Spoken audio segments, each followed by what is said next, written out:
Thanks for agreeing to chat with me today.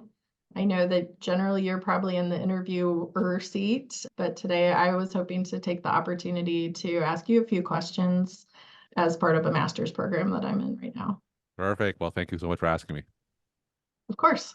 Well, first of all, I have come across KevinMD for many years now. I am a pediatric hospitalist, so I'm a physician, and it has popped up in my social media. And then I've been fortunate enough to submit some essays over the years that you have been kind enough to publish on your website.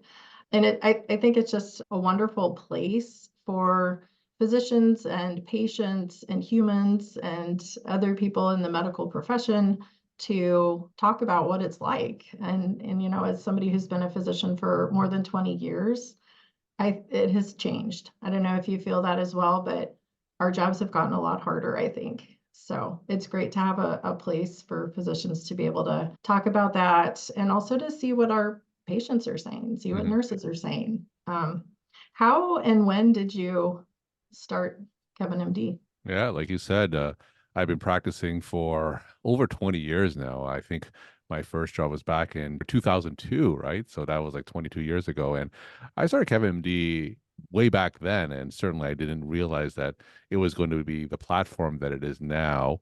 I wanted it to be a resource really for patients because patients would often come to my exam room and they would read studies in the newspaper and they would want to answer that question, what does this mean to me? And at that time, blogs were just in its infancy, right?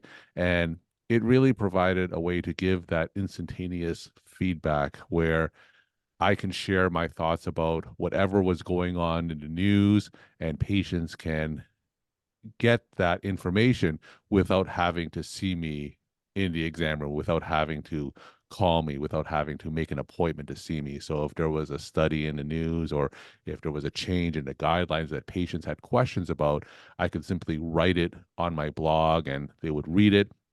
And then sure enough, they will come to my exam room and ask me about, hey, I read this on your blog the other day.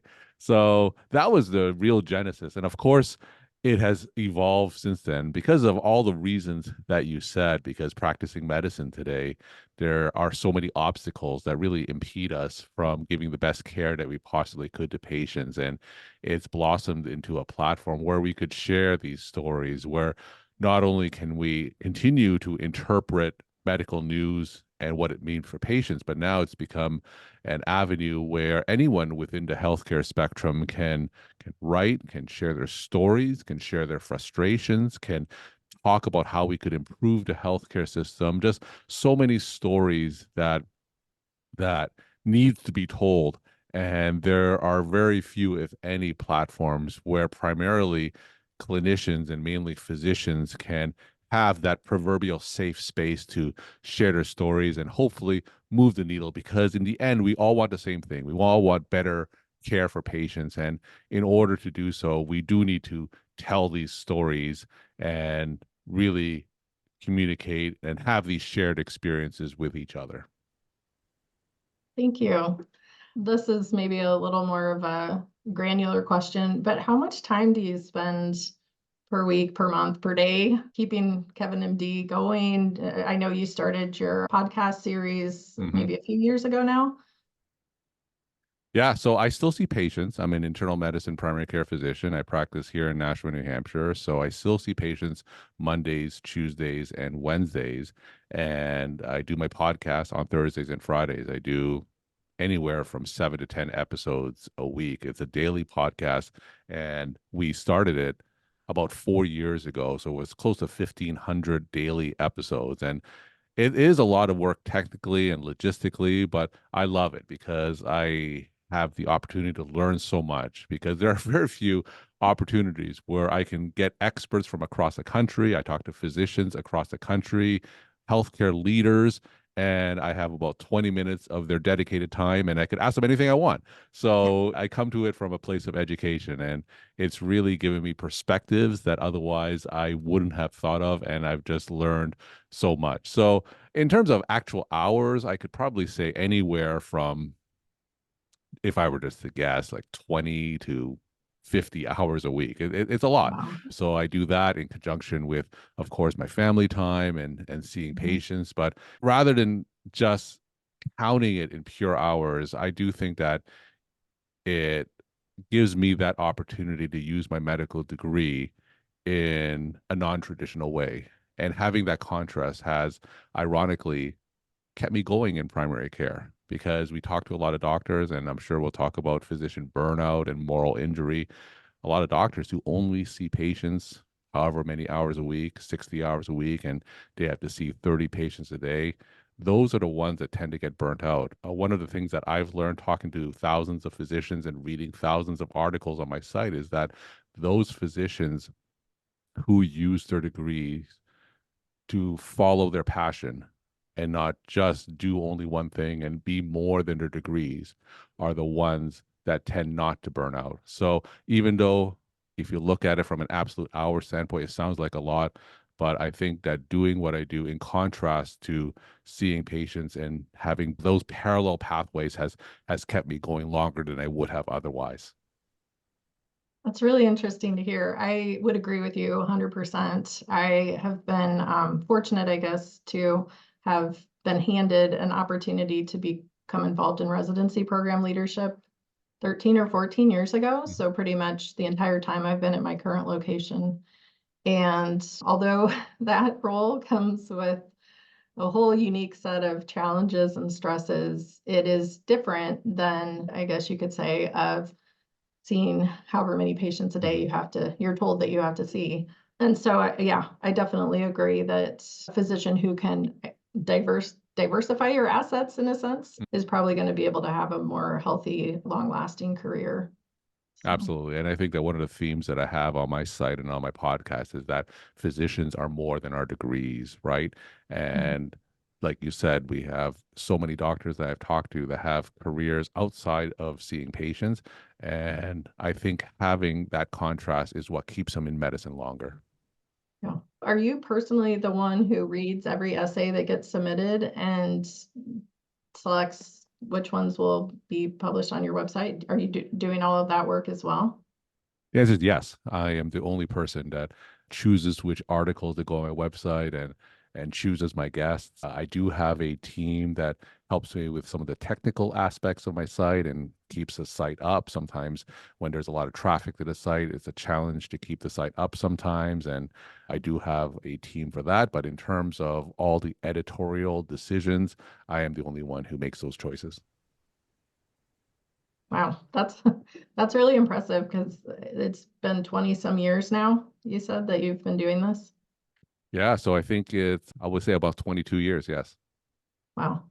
I know we talked a little bit offline about as you have become busier and busier creating the content and editing the content that you are not writing as many blog posts yourself.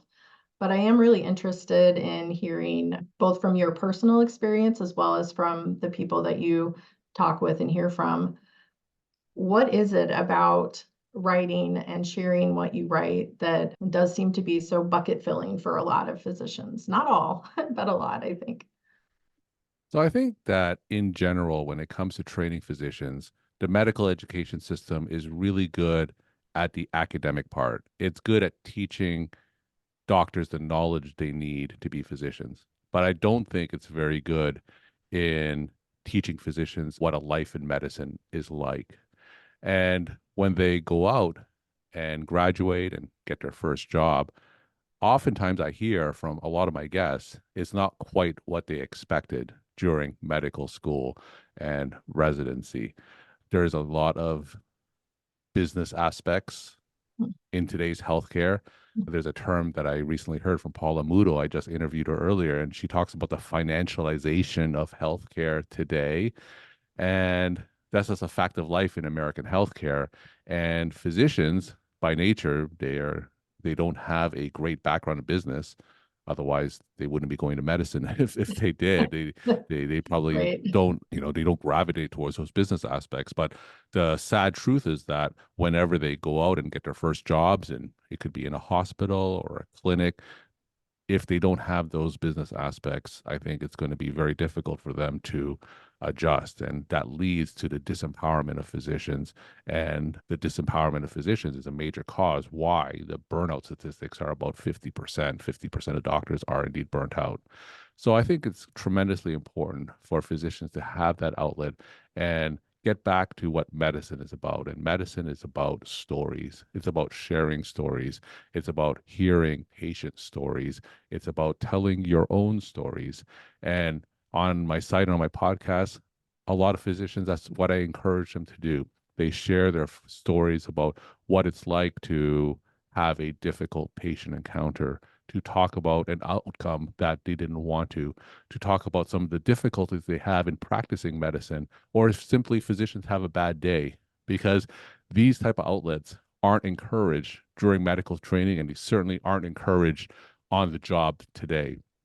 So being able to write and share these stories, it gives physicians a sense of community to make them think that, hey, I'm not the only one going through this. And if enough people hear our stories, hopefully that's going to lead to lasting change in our healthcare system. If those decision makers hear the stories and hear about how difficult it is to provide the patient care that we all want to, we wouldn't be able to influence our decision maker without sharing our stories and having them hear it. Excellent. I totally agree with that. One of the most impactful posts or essays on your site that I read was a number of years ago now. And I remember sitting in my kids' bathroom when they were younger, and they still let me come in the bathroom when they were taking baths. I wouldn't want to anymore. I was scrolling through, multitasking, and I read an article entitled, and I'm probably misquoting it a little bit, but "Dear physician peer," or "Dear insurance reviewer, you are not my peer." And it was, I think, written by an oncologist who was unable to get the appropriate test approved by the insurance company for his patient to rule out cancer for her effectively. And just going through that whole process, although we're definitely different types of physicians doing different types of work, I've had to be in that chair as well, arguing for why the insurance company should pay for all 4 days of a child's hospital stay instead of just 2, or pay for an inpatient stay versus observation. And many times, as you probably know as well, you're talking to someone whose clinical career was in a completely different field. So maybe a radiologist, and they may not know the fever guidelines for newborns. So that was kind of my first introduction, I think, to KevinMD, and finding that commonality, even though this was a different physician, someone I'd never met, practicing a different type of medicine. It really drove home the fact that some of those business aspects of medicine that you mentioned earlier are so draining, and really, or I think use the word moral, or the phrase moral injury too, knowing that you're not able to provide the best and the most appropriate test for your patient because somebody at an insurance company is making that decision. So yeah, and physicians, we're so siloed, right? Because right. we may be going through all these pre-authorization hassles, and we may think that I'm the only one going through this. And the fact is that we're not.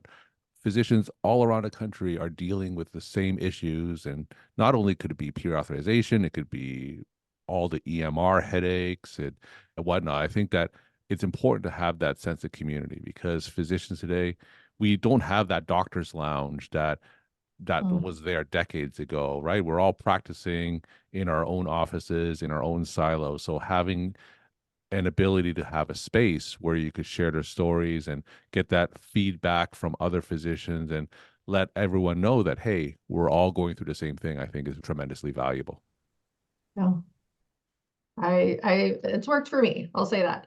I also want to express my gratitude to you for helping me get promoted. So I am not a traditional research focused physician, and I do work at an academic facility. And it was, although I had lived here, or lived and worked here for quite a while, and felt like I contributed a lot to the organization, it wasn't necessarily in the traditional way of publishing papers or in some of the scholarly output that seems to be very valued in an academic promotion process. But what I did submit was some education things I've done, and also I wrote down the titles of every blog post that had ever been published on KevinMD and a few other places, and that seemed to be enough. So Oh, wonderful. Congratulations. not only has it been good for me emotionally, spiritually, as a treatment for my own anxiety to write, there was that benefit as well.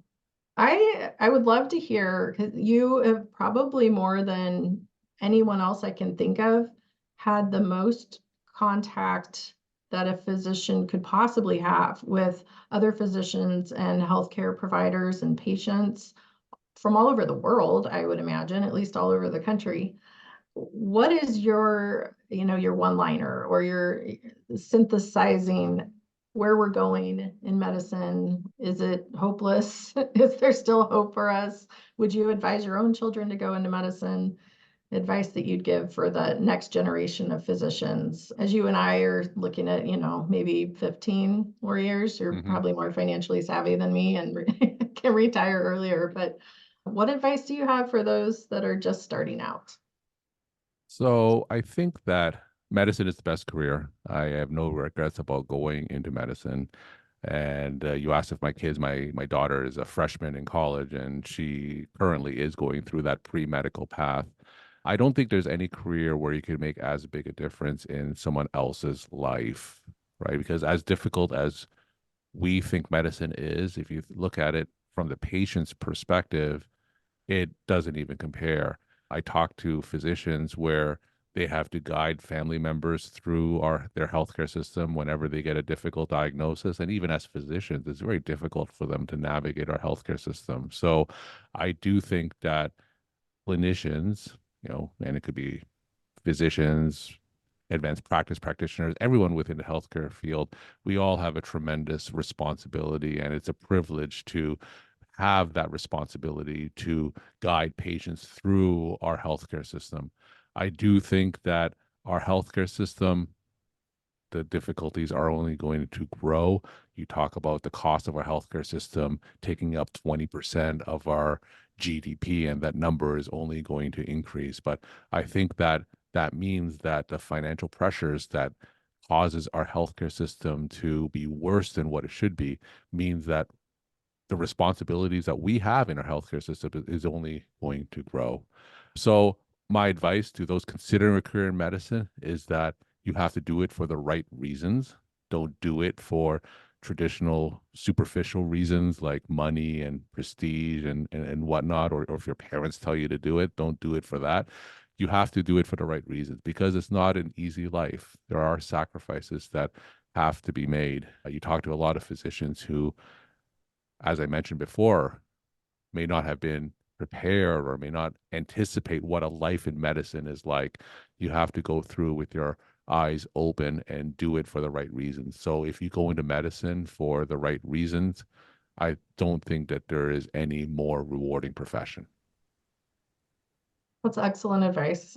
I don't know that I have any other questions. So I think it's important for physicians to share their stories, to write, use it as an outlet to contrast yourself from the grind of medicine every day, because I think there are a lot of difficulties that physicians face. And I think writing is a tremendous outlet, not only to connect with other physicians, but get back to why we went to medicine in the first place. And that is to not only share our stories, but also to make the stories of our patients heard. Thank you, Kevin.